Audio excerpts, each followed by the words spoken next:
All right, notes number 7, graphing absolute value functions. We do have 4 boxes, 4 examples. Set up your notebooks. Let's go on to example number 1. So we have f of x is equal to the absolute value of x. So real quick, before we continue with these examples, let me show you the standard form of an absolute value function. So, oops.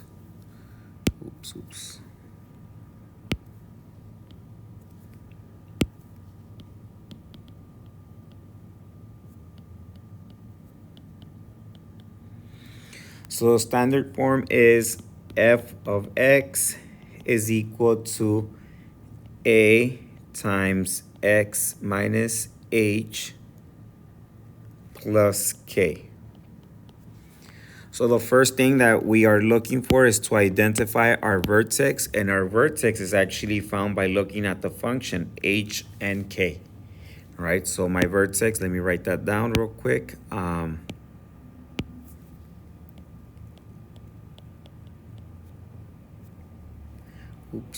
Vertex is h comma k. Okay, so normally when we find our vertex, we want to put that in the middle of our table.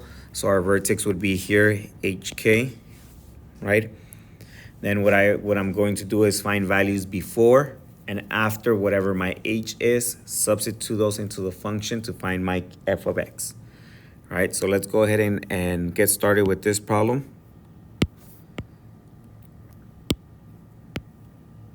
So if you ladies and gentlemen notice, my function, my absolute value function, some of you might say it does not have an h or a k. Therefore, we can say that our vertex is going to be 0, 0. All right. So let's go ahead and choose values before 0, which would be -1, -2, -3, -4. And then after 0, 1, 2, 3, 4. And so what I'm going to do now is I'm going to substitute these values into the function. So I have function of -4 is equal to the absolute value of -4. What's the absolute value of -4? The absolute value of -4 is 4. Then I have function of -3 is equal to the absolute value of -3. And that gives me f of -3 is equal to 3. Then I have function of -2 is equal to the absolute value of -2. So that means the function of -2 is equal to +2. Same thing with the next one. Function of -1 is equal to the absolute value of -1, which means that function of -1 is equal to 1. Then I have function of 1 is equal to the absolute value of 1. The absolute value of 1 is just 1. Function of 2 is equal to the absolute value of 2. That means that f of 2 is equal to 2. Okay? Now we have f of 3 is equal to the absolute value of 3. F of 3 is equal to 3. And then f of 4 is equal to the absolute value of 4. That means f of 4 is equal to 4. Now what I'm going to go ahead and do is I'm going to plot my points. I'm going to graph my points. So I'll start off with the first one, which is -4 and 4. Then I have -3 and 3, -2 and 2, -1 and 1, 0 and 0, which is my vertex. Then I have 1, 1. Then I have 2, 2. Then I have 3, 3. Then I have 4, 4. Okay, so let's go ahead and draw my line.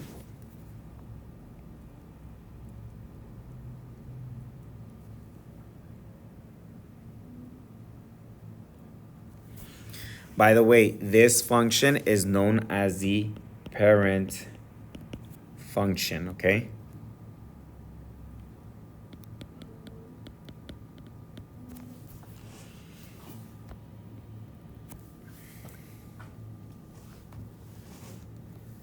All right, let's go to the next box. We're in box 2.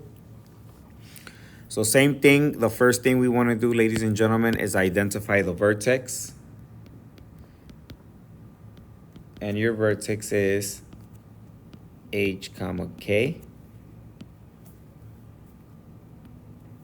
Right?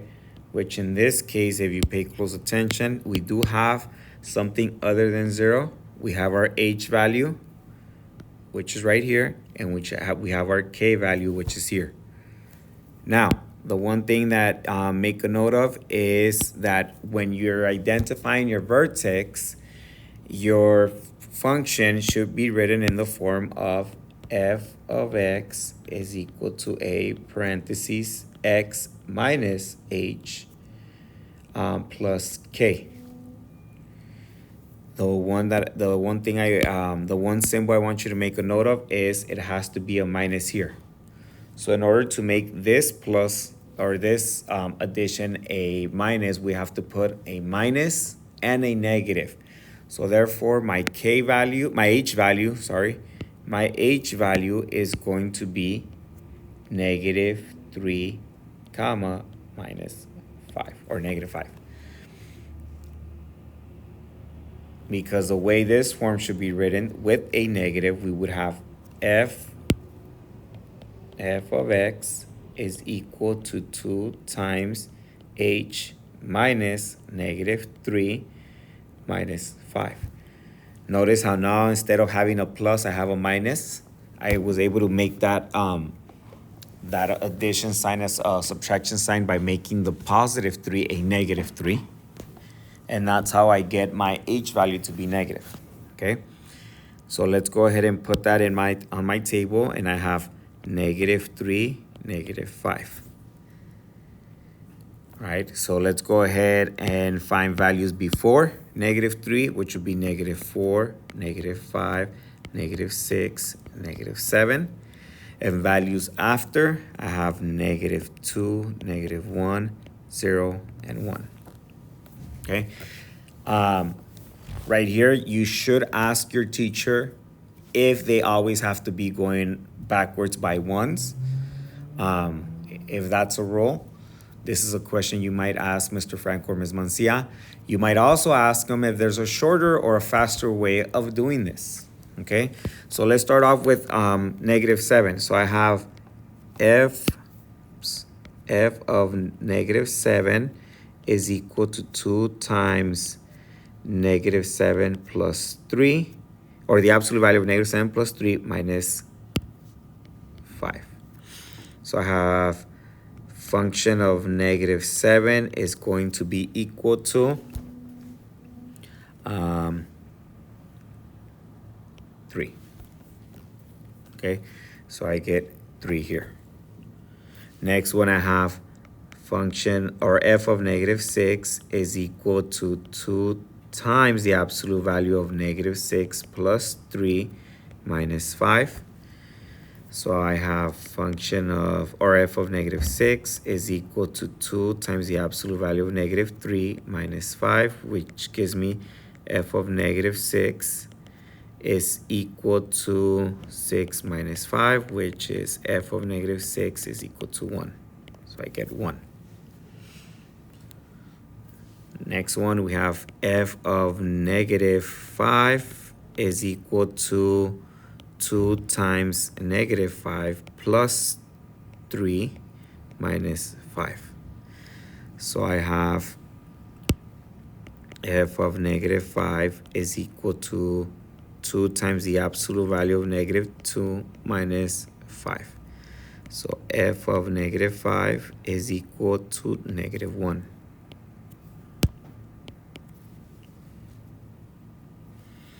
And I have f of -4 is equal to 2 times -4 plus 3 minus 5. So f of -4 is equal to 2 times -1, the absolute value of 2 times -1 minus 5. And I have f of -4 is equal to -2.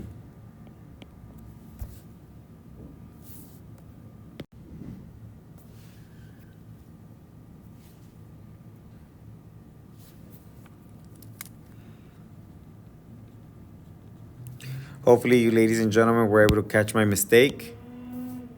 And there should be a -3, okay? All right, so now we're gonna go ahead and continue with -2, -1, 0, and 1.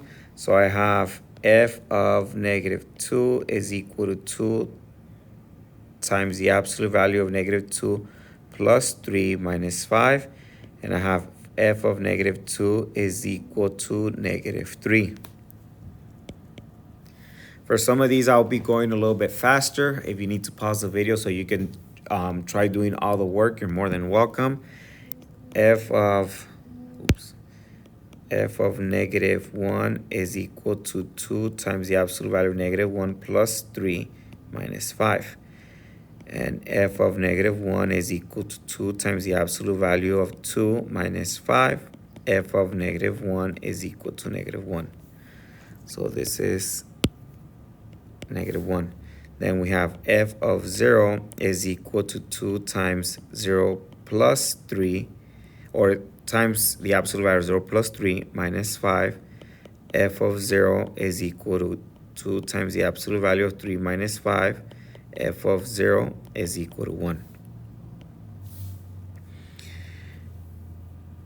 And then we have f of 1 is equal to 2 times the absolute value of 1 plus 3 minus 5. F of 1 is equal to 2 times the absolute value of 4 minus 5. F of 1 is equal to 3. That means this one's 3. Okay, now I can go ahead and start plotting my points. So I have -7 and 3 right here. I have -6 and 1 right here. -5 and -1 right here. Then I have -4 and -3. Then I have -3 and -5. -3, -5 right here. Again, let me label that. That is my vertex. I also have -2 and -3. -1 and -1. And I have 0, 1. And 1 and 3. Go ahead and draw my line.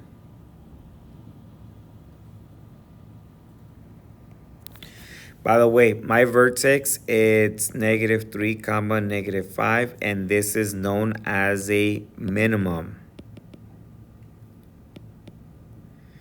The reason it's a minimum is because this is the lowest point that my absolute value function reaches, okay?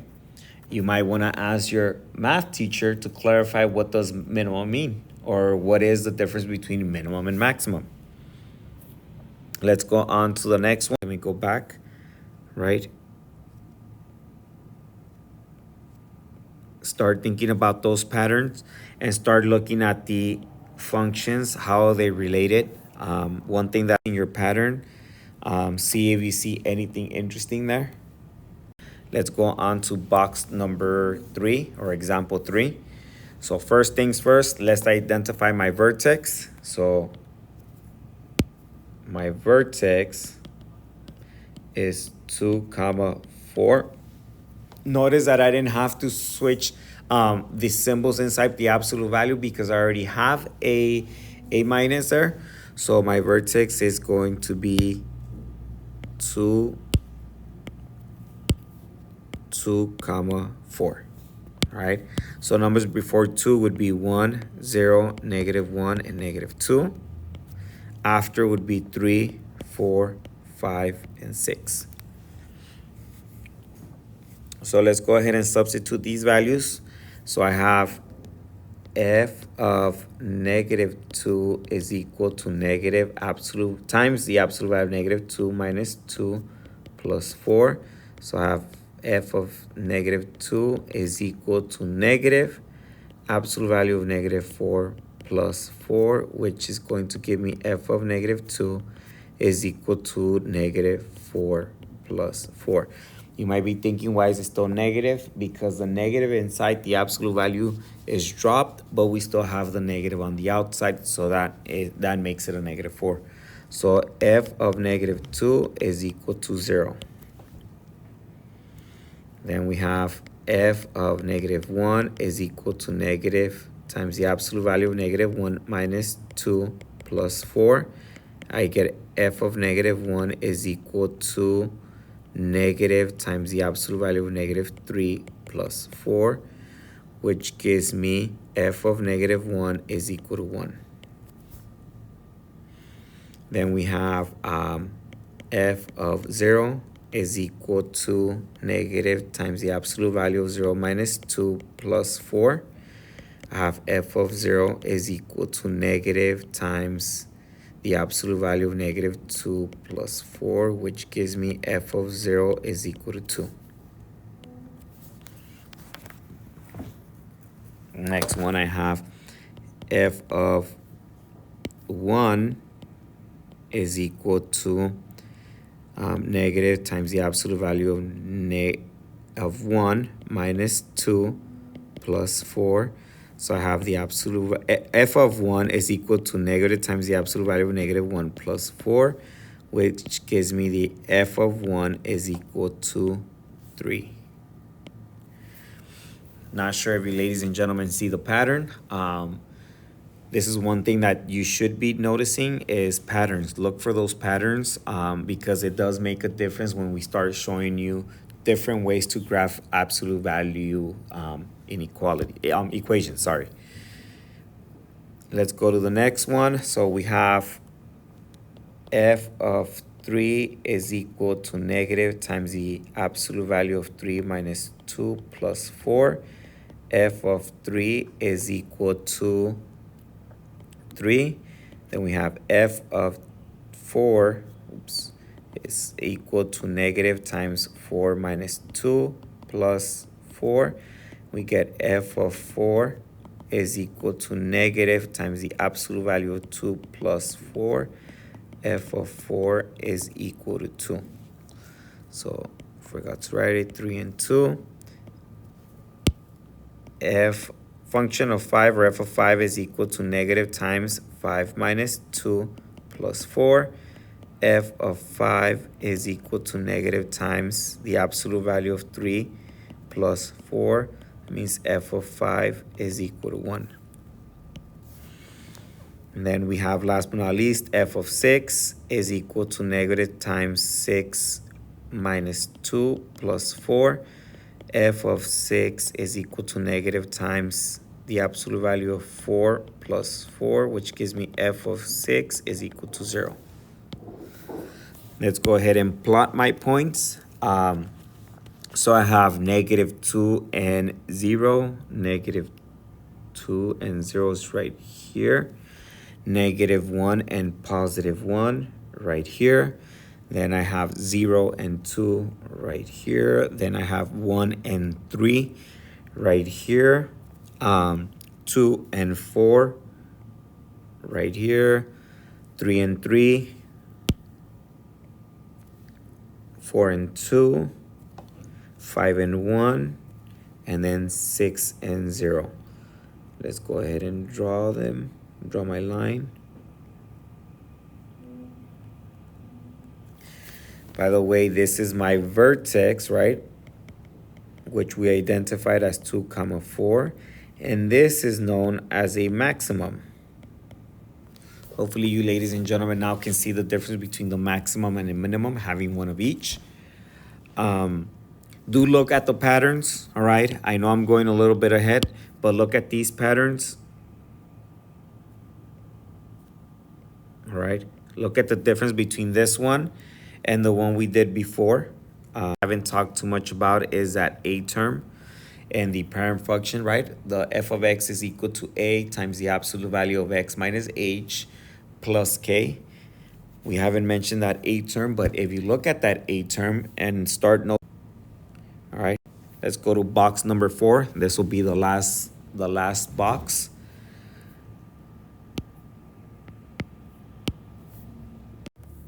All right, so identify your vertex. So I have vertex is going to be 3, comma 5. That is going to be my middle point, 3 and 5. Now we're gonna go ahead and numbers before 3, 2, 1, 0, negative 1. After 4, 5, 6, and 7. All right, so once you have the table complete, then we're gonna go ahead and substitute these values into the function. So we have f of negative 1 is equal to negative 1/2 times the absolute value of negative 1 minus 3 plus 5. So we have function of negative 1 is equal to negative 1/2 times the absolute value of negative 4 plus 5. So I have function of negative 1 is equal to negative 1/2. Oops, sorry. When I multiply negative 1/2 times the absolute value of negative 4, I end up with 2 plus 5, and I have f of negative 1 is equal to 7. So this is 7 here. Let's go ahead and repeat these steps with f of 0. I have f of 0 equals negative 1 over 2 times the absolute value of 0 minus 3 plus 5.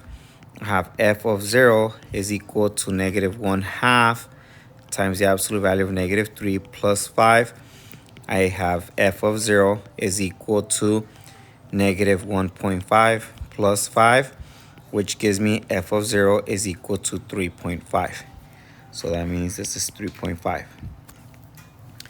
There is a way to get around the decimals, or how to avoid decimals before you even start the process.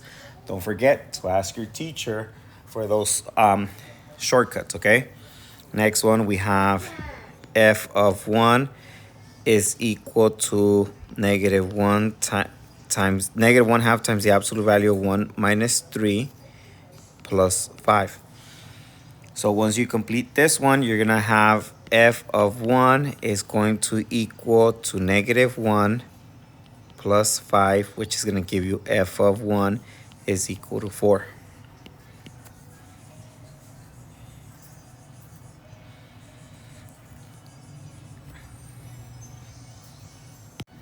All right, next one we have f of 2 is equal to negative 1/2 times the absolute value of 2 minus 3 plus 5, which is going to give me function of 2, or f of 2 equals to negative 1 over 2 times negative 1 plus 5 times the absolute value of negative 1, which is going to be f of 2 is equal to 4.5.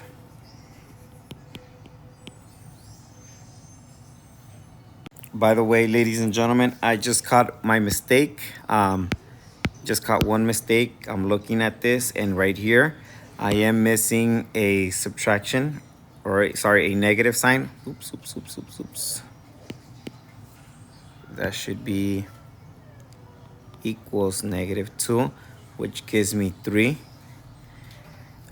So this one should be positive 3. Kind of looking at my table, and I always look for patterns, right? So if you notice, hopefully you ladies and gentlemen see a pattern here.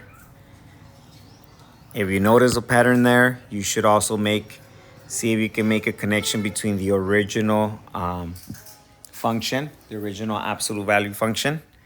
So let's go on to the second half of my table, where I have f of 4 is equal to negative 1 over 2 times the absolute value of 4 minus 3 plus 5.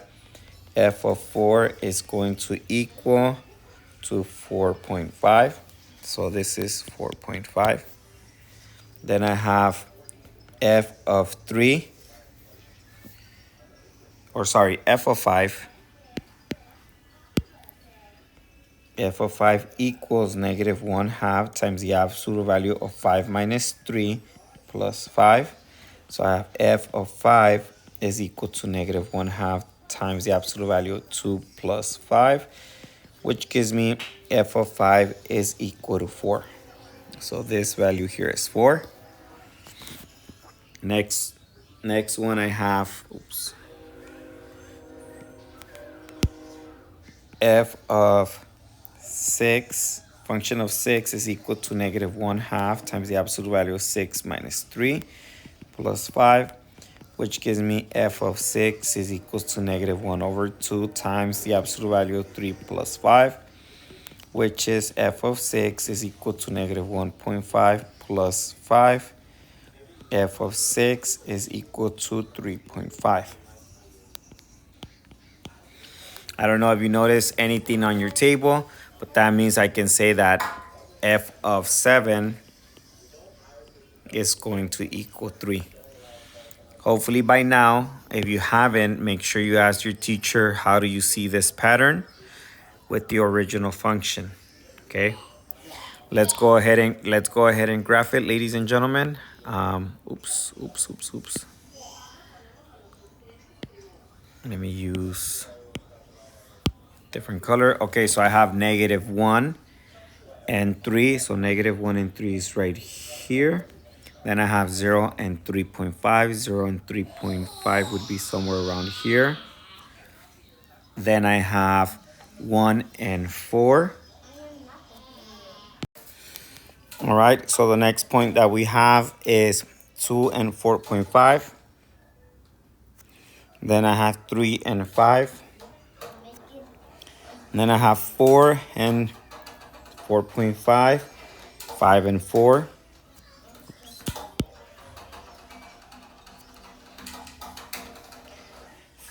6 and 3.5.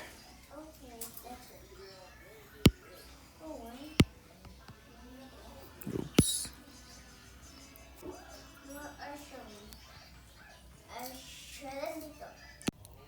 And 7, 3, sorry. So now I have my graph. Again, my vertex is 3, 5. That's my vertex. And this is considered a maximum. All right. You do have an IXL. We didn't have a chance to write the IXL in here. So do ask your teacher, what is the IXL?